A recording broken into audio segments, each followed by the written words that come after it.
Madam President, yesterday I mentioned that the DNA of the far-left Green New Deal is all over President Biden's spending bills.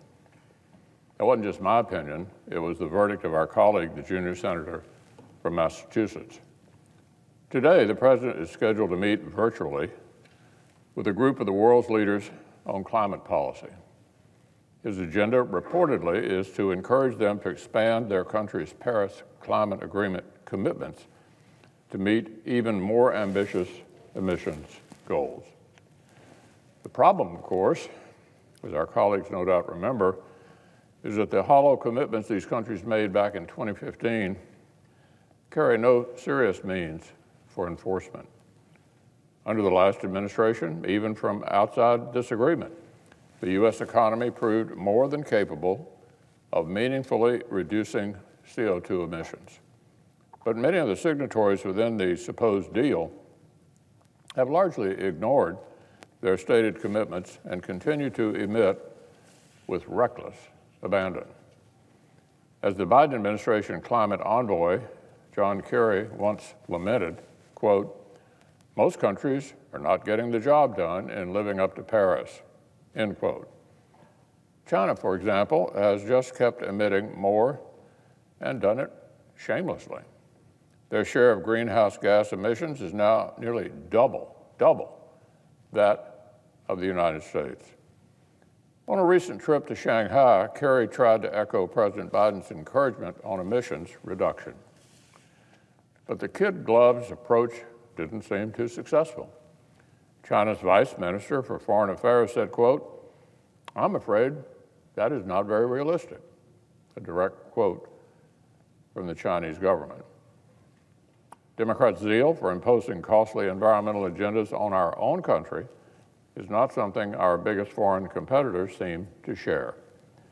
If that's true, our colleagues could inflict as many painful policies on American workers and American industries as they want, and still not achieve a significant change in worldwide emissions or global temperatures. The cost of these misplaced priorities is already hitting Americans hard. Remember, revoking permitting for the Keystone XL pipeline and killing thousands of jobs was a day one priority for this new administration. Now their so-called infrastructure plan would aim at completely decarbonizing our electric grid, which means hurting our coal and natural gas industries and putting good-paying American jobs into the shredder, borrowing money in order to kill jobs. Now there's a concept. Meanwhile, a mountain of red tape would keep public works projects smothered, literally smothered, in endless environmental reviews. And their plan would thrust the West Coast obsession with electric vehicles onto the entire nation, onto rural school districts, onto industries, whether they like it or not. Next week, President Biden is set to address the joint session of Congress for the first time. I expect we'll hear more claims like the ones that have been debunked by fact checkers that all this Green New Deal DNA would actually create a lot of American jobs. Fact checkers are debunking that claim. But even the most favorable analysis, even the administration's favorite projections, suggest the president's plan would be terrible, just terrible at creating jobs.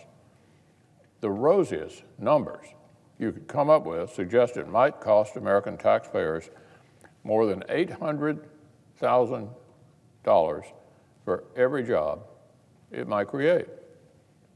More than $800,000 per job. And Ivy League economists have calculated the plan's long-term effects on GDP, capital stocks, and hourly wages would all be negative. So let me say that again. These multiple trillions of dollars would buy us less GDP, less investment, and lower wages. It almost takes talent to craft something that completely disastrous. So this is quite a 1-2 punch. Toothless requests of our foreign adversaries and maximum pain for American citizens.